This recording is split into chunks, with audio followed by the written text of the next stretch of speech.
যাবে জামাতের কর্মীরা সারা পৃথিবীতে কালেমার দাওয়াত দিয়ে যাবে।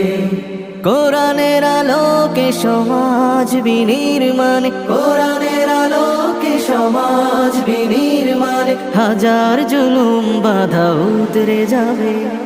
জামাতের কর্মীরা সারা পৃথিবীতে কালেমার দাওয়াত দিয়ে যাবে। জামাতের কর্মীরা সারা পৃথিবীতে কালেমার দাওয়াত দিয়ে যাবে। যাদের আদর্শে নবীজি চেতনা ইসলাম, শান্তি কায়েমে যারা শপথ নিল, যারা দিনে রাতে ময়দানে খেটে যায় নির্ভীক,